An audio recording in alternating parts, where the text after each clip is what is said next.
जय हिंद। हम भारतीय संविधान एवं राज्य व्यवस्था, जिसे इंग्लिश में इंडियन पॉलिटी एंड कॉन्स्टिट्यूशन कहते हैं, इसे हम इस तरह से समझेंगे कि यह हमारे मन मस्तिष्क में समय समय पर याद आता रहे। इसे हम आपको समझाएंगे। जैसा आप जानते हैं कि कोई बुक हो तो उसमें एक चैप्टर होता है, चैप्टर का भाग होता है, भाग में लेसन होते हैं, लेसन का नाम होता है और उस जो लेसन होता है उसमें पेज नंबर होता है। ठीक वैसा ही भारतीय संविधान एवं राज्य व्यवस्था एक पुस्तक है। पुस्तक में भाग होते हैं, उस भाग में अभ्यास होता है। अभ्यास मतलब नंबर, कौन सा पाठ का अभ्यास है, उस पाठ का उस नंबर का एक नाम होता है। उस नाम में कौन से पेज पे है उसे आर्टिकल अनुच्छेद कहते हैं। इस तरह से व्यवस्थित होता है। मान लीजिए अगर कोई बुक है, हिंदी की मंजरी, मंजरी उस हिंदी के बुक का नाम है। उसमें पाठ है, चैप्टर होगा, चैप्टर का नाम होगा। अब जो चैप्टर का नाम होगा तो उसमें पेज नंबर होगा। ठीक उसी तरह भारतीय संविधान में भी भारतीय संविधान एवं राज्य व्यवस्था किताब है, उसमें भाग है, भाग में चैप्टर है 1 2 3 4 5। चैप्टर का नाम है, नाम में अनुच्छेद है, अनुच्छेद को आर्टिकल कहते हैं। आर्टिकल जो होता है इंग्लिश में कहते हैं। अब जानते हैं कि भारतीय संविधान में क्या क्या चीज़ें होती हैं। तो भारतीय संविधान में कुल 22 भाग हैं। 22 भाग का 22 नाम है। 22 भाग में कितने अनुच्छेद हैं? तो कुल 395 अनुच्छेद हैं। अनुच्छेदों को हम पेज मान सकते हैं। वाह। अब आपको कुछ शब्दावलियाँ हैं जो आपको इसमें याद करनी होगी। जैसे अमेंडमेंट को हम इंग्लिश में संशोधन कहते हैं। जैसे कोई अध्यादेश पारित हुआ है तो उसे संशोधित करना ही अमेंडमेंट कहलाता है। अब आता है आर्टिकल। आर्टिकल को हिंदी में हम अनुच्छेद कहते हैं। यह पेज की तरह होता है। जैसे कोई अगर चैप्टर है, उसका लेसन है, लेसन का नाम है, तो अगला जो पन्ना पलटेंगे तो वह किस पन्ने पर है तो उसे अनुच्छेद कहते हैं। तो ये अनुच्छेद होता है। अब समझते हैं कि जो भारतीय संविधान एवं राज्य व्यवस्था में भाग नंबर 1 है, यानी भाग नंबर 1 है तो उसका नाम क्या है? तो उसका नाम है संघ एवं राज्य क्षेत्र। संघ एवं राज्य क्षेत्र इसलिए लिखा गया है, यह संघ एवं राज्य क्षेत्रों के विषय में सूचित किया गया है। आपको बता दें कि इसमें यह अनुच्छेद किसमें से कहाँ से किस अनुच्छेद में है। तो भाग 1 के संघ एवं राज्य क्षेत्र में कुल कितने अनुच्छेद? 1 से 4 अनुच्छेद हैं। तो संघ एवं राज्य क्षेत्र में 4 अनुच्छेद हैं। तो पहला अनुच्छेद यानी आर्टिकल में क्या लिखा है? तो पहला अनुच्छेद आर्टिकल में लिखा है भारत राज्यों का क्या है? संघ है। भारत राज्यों का संघ है। तो संघ जो होता है, संघ को यूनियन भी कहते हैं, संघ को फेडरेशन कहते हैं। लेकिन भारत क्या है? राज्यों का संघ है और यूनियन है, ना कि फेडरेशन है। तो भारत राज्यों के संघ में 3 तरह के संघ हैं। कौन से? एक कन्फेडरेशन, एक फेडरेशन, एक यूनियन। तो आपको याद रखना होगा कि पॉलिटी आप पढ़ रहे हैं तो पॉलिटी में इंग्लिश और हिंदी जो वर्ड हैं दोनों को लेने के चलना पड़ता है। नहीं जो पेपर बनाता है वो घुमा देगा। इसमें क्या है कि कन्फेडरेशन को परिसंघ कहते हैं और फेडरेशन को संघ कहते हैं, यूनियन को भी संघ कहते हैं। इसलिए कंफ्यूजन ना हो, इसलिए हिंदी इंग्लिश दोनों को साथ लेके चलेंगे। अगर पूछ ले कि भारत राज्यों का संघ है तो संघ तो है, लेकिन संघ कौन सा संघ है? ऑप्शन देगा फेडरेशन की यूनियन की कन्फेडरेशन। तो आपको मारना है यूनियन, क्योंकि भारत क्या है? यूनियन है। तो ये हो गया। अब जानते हैं कि कन्फेडरेशन होता क्या है।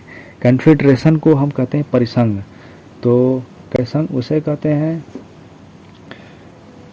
जिसमें देश को मिलाकर आसानी से वह देश पीछे हट जाए या उसको उस संधि को तोड़ दें।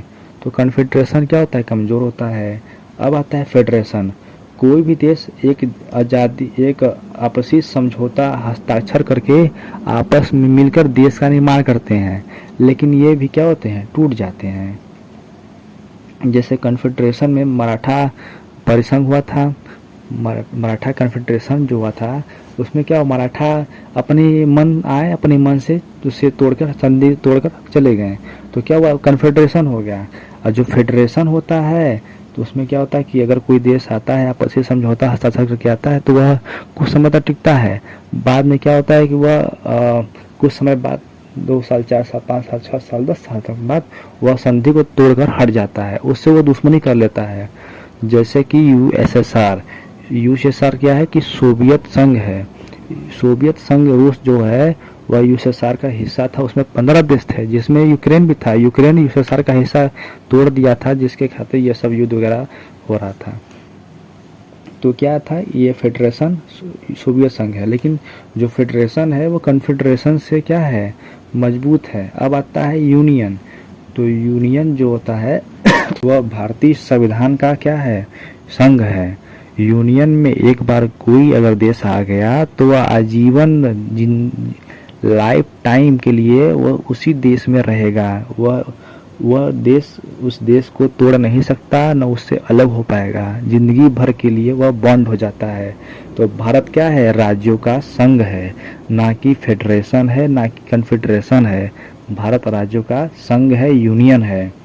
तो आप जान गए कि भारतीय संविधान एवं राज्य व्यवस्था में भाग 1 में संघ एवं राज्य क्षेत्र में 4 अनुच्छेद हैं, जिसका पहला अनुच्छेद क्या है, भारत राज्यों का संघ है। इसमें कितने तरह के संघ आते हैं, तो 3 तरह के संघ आते हैं। कौन कौन, कन्फेडरेशन, फेडरेशन और यूनियन। तो भारत कौन सा संघ है, यूनियन वाला संघ है, ना कि फेडरेशन वाला संघ। कन्फ्यूजन दूर हो जाए। अब बता दें, एक क्वेश्चन है कि क्या भारत कन्फेडरेशन का परिसंघ है, तो आप अगर क्वेश्चन बनाता है कोई तो लिख देना नो, क्योंकि भारत क्या है, एक यूनियन है, कन्फेडरेशन नहीं है, फेडरेशन भी नहीं है। भारत क्या है, एक संघ है, यूनियन है। दूसरा क्वेश्चन आता है कि सबसे कमजोर देश कौन सा है भारत राज्यों के संघ में, तो क्या है, कन्फेडरेशन परिसंघ। यह आसानी से टूट जाता है। अब कन्फेडरेशन से मजबूत देश कौन सा है, तो वह है फेडरेशन। फेडरेशन जो होता है वह संघ होता है, यह देशों राज्यों का संघ होता है। इसमें क्या होता है, कोई आपसी से आते हैं तो टूट जाता है कुछ समय बाद। तो फेडरेशन कहा जाए तो कन्फेडरेशन से तो ठीक है था, लेकिन यूनियन के आगे सब फेल है। अब आते हैं, भारत राज्यों का संघ है किस अनुच्छेद में लिखा गया है, यह क्वेश्चन बताइए। तो भारत राज्यों का संघ है, यह भाग 1 के अनुच्छेद 1 में लिखा गया है। ठीक। अब आते अनुच्छेद 2। अनुच्छेद 2 में लिखा गया है, अनुच्छेद 2 का मतलब होता है आर्टिकल नंबर 2, भाग 1 नंबर 2। उसमें लिखा है कि संसद द्वारा विदेशी राज्यों को मिला सकती है। यानी अगर संसद चाहे, संसद कहाँ बैठती है, दिल्ली में कि कानपुर में, संसद बैठती है दिल्ली में। दिल्ली में क्या होता है, लोकसभा, राज्यसभा। दिल्ली में एमएलए बैठते हैं, एमएलए मतलब सांसद। तो संसद द्वारा विदेशी राज्यों को मिला सकती है, कैसे बताता हूँ।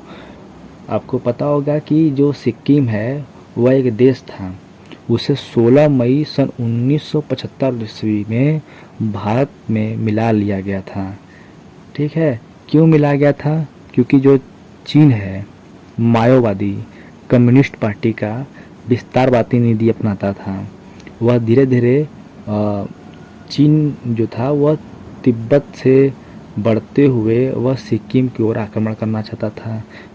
यूँ कहा जाए कि सिक्किम को हड़पना चाहता था अपनी विस्तारवादी नीति से। और यह सिक्किम के लोग भाप चुके थे। सिक्किम के लोग जो थे सीधे थे, वह युद्ध न कर पाए और अपना बचाव न कर सकते थे, इसलिए वह भारत में आ गए शरण लेने के लिए। तो भारत में आए तो वहाँ पे क्या हुआ कि वह बोले कि ऐसा है कि आप हमें अपने देश में विलय कर लीजिए, मिला लीजिए। तो भारत सरकार ने कहा ठीक है, मिला लेते हैं। हमारे संविधान में तो लिखा ही है भाग 1 में अनुच्छेद 2 के तहत विदेशी राज्य को हम अपने देश में मिलाकर उन्हें अपनी नागरिकता दे देंगे। तो इसमें क्या हुआ कि सिक्किम को 16 मई 1975 ईस्वी में सिक्किम को भारत की नागरिकता दी गई और उसी समय मिला भी लिया गया था।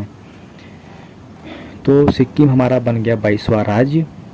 यह कौन से संशोधन में हुआ था? 36वां संविधान संशोधन में किया गया था। तो अब आपसे पूछा जाएगा कि विदेशी राज्य को मिलाने वाला अनुच्छेद तथा उसे कौन मिला सकता है? तो विदेशी राज्यों को मिलाने वाला अनुच्छेद है संविधान भाग 1 का अनुच्छेद 2। दो कौन मिला सकता है? संसद। क्वेश्चन क्या है? संसद द्वारा विदेशी राज्यों को मिला सकती है।